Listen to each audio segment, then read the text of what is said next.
Hello, my name is Jessica Finley. I'm a family counselor for Alberta Health Services Pregnancy and Infant Loss Program. You've been given devastating news about your baby. I'm so sorry for your loss. You may feel that your world has turned upside down and you are in shock. We are here to support you. These videos have personal stories from parents who have lost a baby. Our hope is that these videos will provide information to help you navigate this difficult time. In this video, parents share their experiences of losing a baby, the decisions they had to make at that time, and what was meaningful for them. The pregnancy was going great. I had no underlying health issues. The baby was healthy. We went for our regular ultrasounds, and at 39 weeks, we went for a regular checkup, and we were, both of us being our first baby, planned pregnancy, we were very excited. We were supposed to be in and out. We had plans for the evening. We were 4 days away from the due date, and every appointment had been fine. So they were just going to follow up, do the routine exam of checking the baby's heartbeat, and of course we get there, and the nurse can't find the heartbeat. Everybody was like coming up with, how could this happen? What happened? Did something happen? And didn't you guys know that maybe something was wrong beforehand? And we're like, there was nothing wrong. We were going for our regular checkups and following everything that the doctor advised, did everything correctly, and then still in the end, it's not a happy ending. I am what they would call in the fertility world a single mother by choice. So I have been on my fertility journey about 3.5 years now, and decided to, try and have a child on my own. And I ended up doing about 5 IUIs. None of them worked. So then when I moved into IVF, thankfully that first round, I got 2 embryos and I got pregnant. And I was like, this is perfect. It worked. Easy peasy, like 1 round of IVF, 2 transfers, I'm pregnant. Everything looked great. Baby was perfect. Measuring on track, heartbeat. And then at 11 weeks, I went into my fertility clinic to do the NIP test, so the test to see, check that the baby is genetically normal. When they did the ultrasound, they had found that the baby no longer had a heartbeat and probably had stopped growing around 8.5 weeks. My miscarriage was the day after, when I, did attempt to, try and have that miscarriage at home. It did not go according to plan and ended up having to be, rushed to emergency. Already you've lost your baby, and then it was this medical emergency on top of it. So yeah, it's been even a 1.5 years later, it's still obviously something that I really struggle with. Xin went to Edmonton. She started a new job at the time, and then she had to go there and do the orientation and pick up her stuff. And so I was home alone.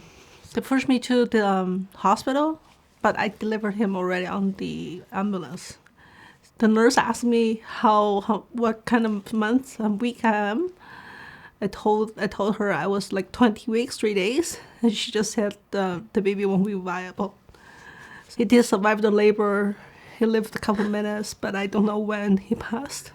And I called Xin, tell her what happened. So she have to grab everything in the morning and then drive back from Edmonton.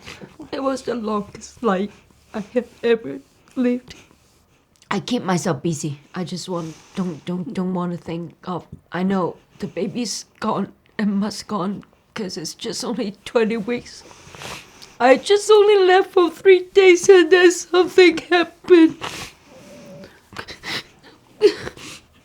I want to get back ASAP. That was very hard driving for me.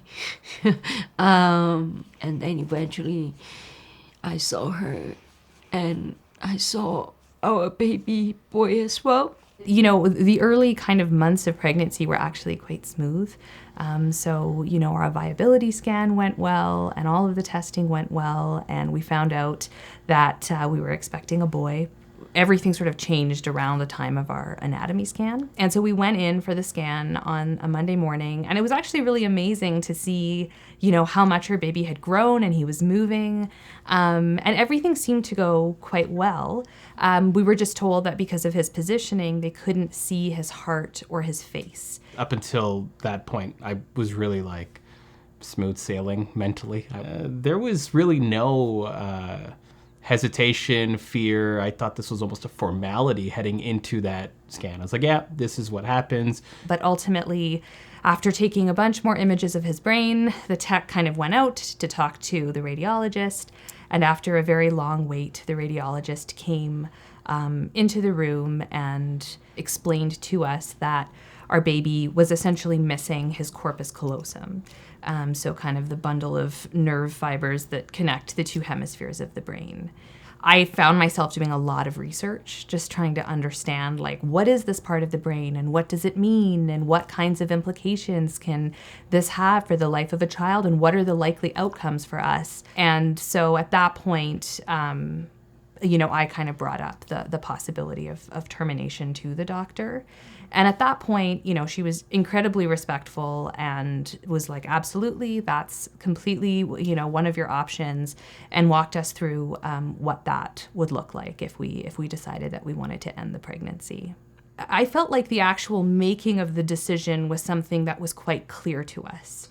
You know, going through the process was incredibly painful, but I think, you know, one of the things I'm grateful for is that we were so kind of in sync as a couple in terms of knowing that that was the right path for us and for our baby. What became clear was that there was grief no matter what for us, right? There was a profound sense of grief and loss when we thought about ending our pregnancy, and there was a profound sense of grief and loss when we thought about continuing our pregnancy, knowing that, you know, the life that we had imagined for our child was no longer a possibility. At that time, I think we're both naive. We didn't know much about pregnancy loss, or we didn't think about it, right? So everything just happened fast. 1 minute I was in a match. The next minute they were running with me back. Things happened so fast, and he didn't know what was going on. I didn't know what was going on. People are coming in the room and just talking and all that stuff. Then the doctor came in after everything was settled and said, I think you've lost the baby. After going through this, we got pregnant again 2018. And at that time, I was much more aware. When we were at the ER, we went for ultrasound. And then the emergency doctor came over later on and said, it looks like you were pregnant with twins. But then at 22 weeks and 5 days, yeah. And I called my sister. I'm like, oh, I kind of feel funny. She goes, I think your water just broke. So he had to rush me back. Started feeling uncomfortable, and I've had the same nurse 2 days in a row. I said, something is wrong, you know. Then she said, let me page them. And she said, I think you're going to have the baby. Either one or two of them. Twin A came out.